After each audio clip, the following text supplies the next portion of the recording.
ابو بکر کی عمر 18 سال.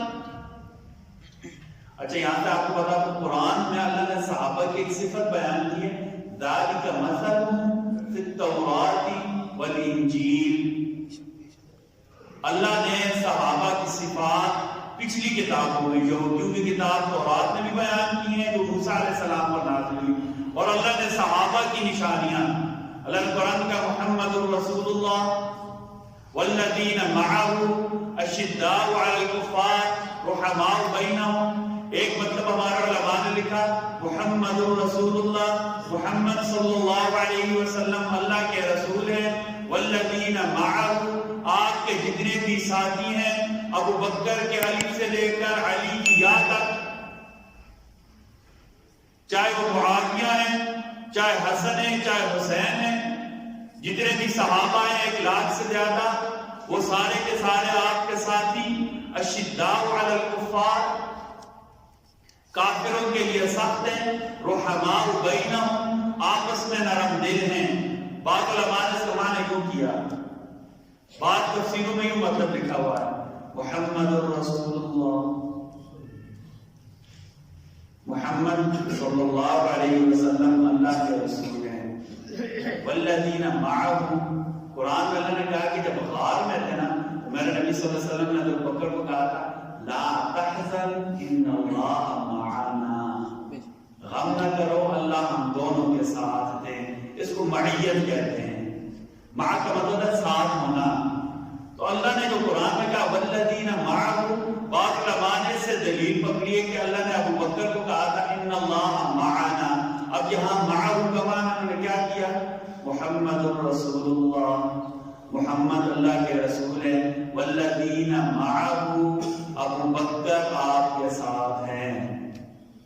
اشداء علی الکفار، میرے نبی نے کہا عمر کافروں کے لیے شدید ہیں، کہا ابو بکر آپ کے ساتھ ہیں، عمر آپ کے ساتھ ہیں. رحماء بینہم، عثمان سب کے لیے نرم دل تھے. تو اللہ نے بعض مفسرین نے لکھا کہ مطلب کیا ہے، رحماء بینہم سے مراد کیا ہے، عثمان. محمد رسول اللہ، محمد اللہ کے رسول ہیں، والذین معه آپ کے ساتھی ابو بکر. اشداء علی الکفار آپ کے ساتھی عمر. رحماء بینہم آپ کے ساتھی عثمان. تراہم رکعا سجدا، لوگ انہیں کبھی رکوع کرتے ہوئے دیکھتے ہیں، کبھی سجدہ کرتے ہوئے دیکھتے ہیں.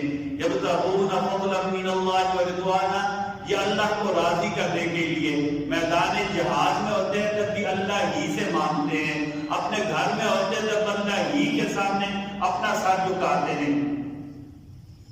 سیماہم فی وجوہہم من اثر السجود، ان کے سجدوں کا اثر ان کے چہرے کی نورانیت سے ظاہر ہوتا ہے. اور ان کا ذالک مثلہم فی التوراۃ ومثلہم فی الانجیل، اسی وجہ سے اللہ نے صحابہ کی علامتیں، صحابہ کی مثالیں تورات میں بھی دی ہیں اور انجیل میں بھی دی ہیں. ابو بکر 18 سال کی عمر،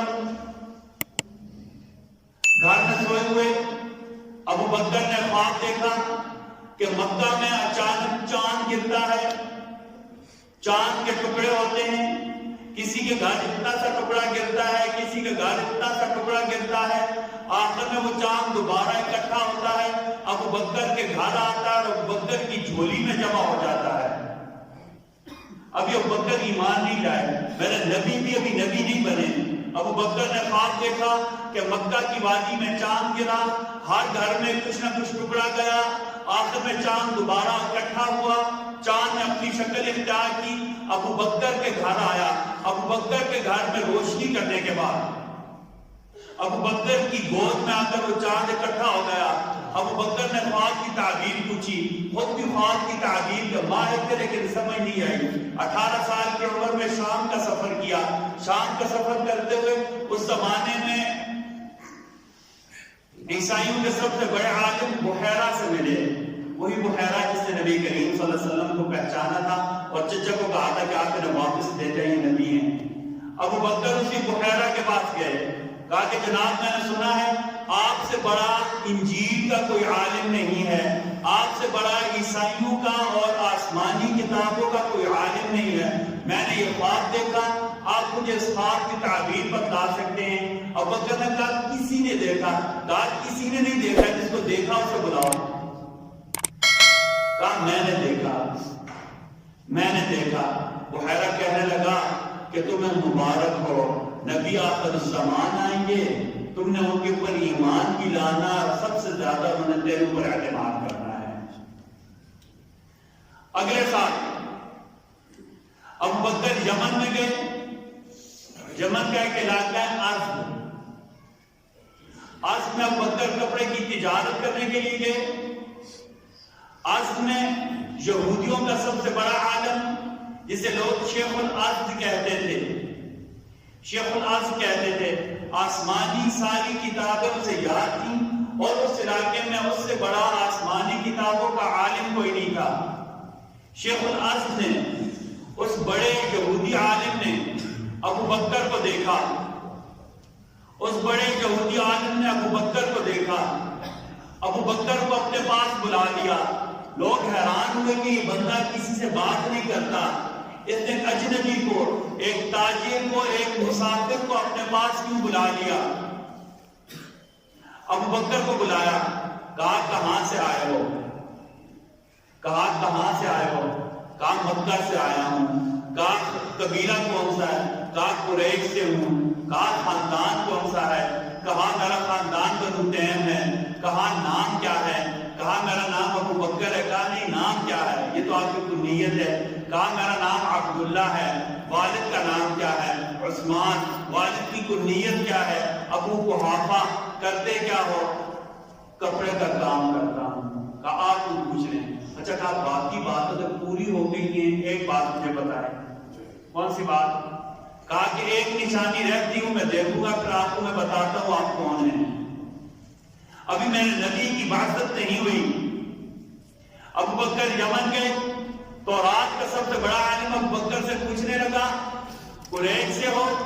بنو تیم سے ہو؟ عبداللہ نام ہے، والد کا نام عثمان ہے، کپڑے کی تجارت کرتے ہو؟ کہا ایک نشانی نہیں۔ کہا کیا؟